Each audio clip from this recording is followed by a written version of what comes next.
भावनाओं में बहकाने की कोशिश तो आप कर रही थी हमें मैम, लेकिन हम किसी के बहकावे में नहीं आएंगे। हमने फैसला कर लिया, ये बच्चा इस दुनिया में आएगा, जरूर आएगा। हम इसकी जान नहीं लेंगे।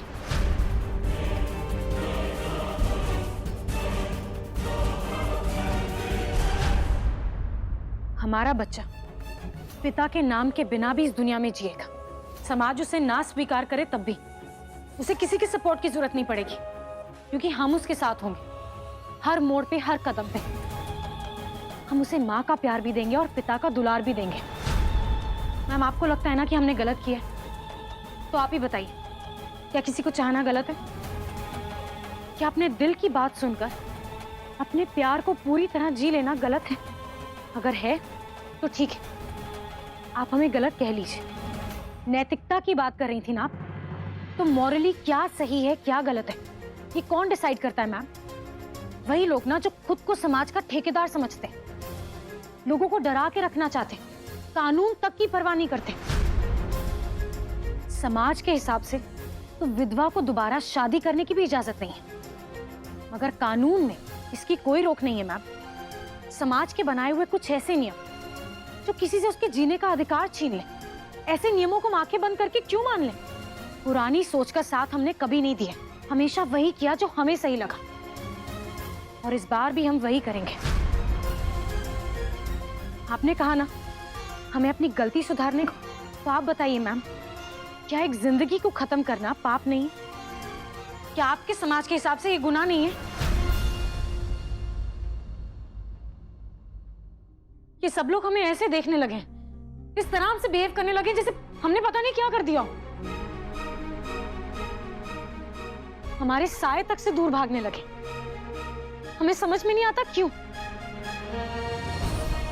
अगर यही बच्चा शादी के बाद हुआ होता तो तुम सब लोग हमें कॉन्ग्रेचुलेट करते, खुशियां मनाते, आप हमें आशीर्वाद देते। अगर शादी नहीं हुई है तो ये बच्चा श्राप हो गया। ये कैसा लॉजिक है मैम? अगर हमें कोई समझा सकता है तो तुम सुनने के लिए तैयार है, हमें प्लीज समझाइए।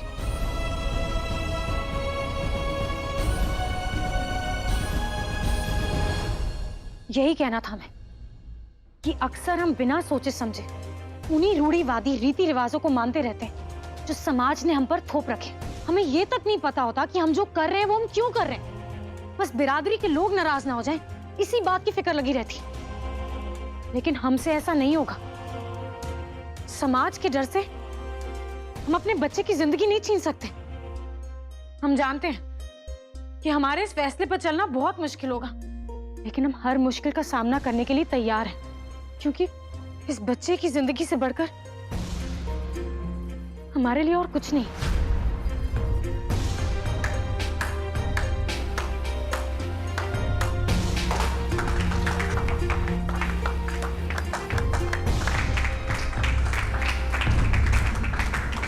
Stop clapping.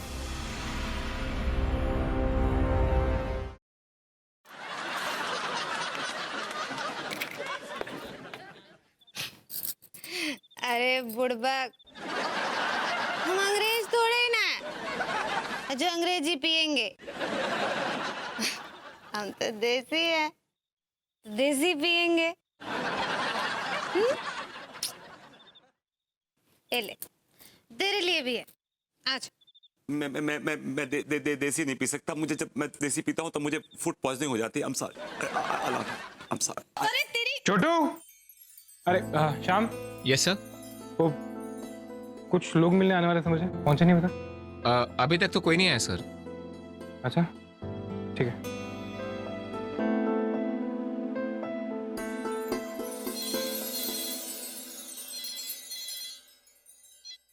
Hello hello.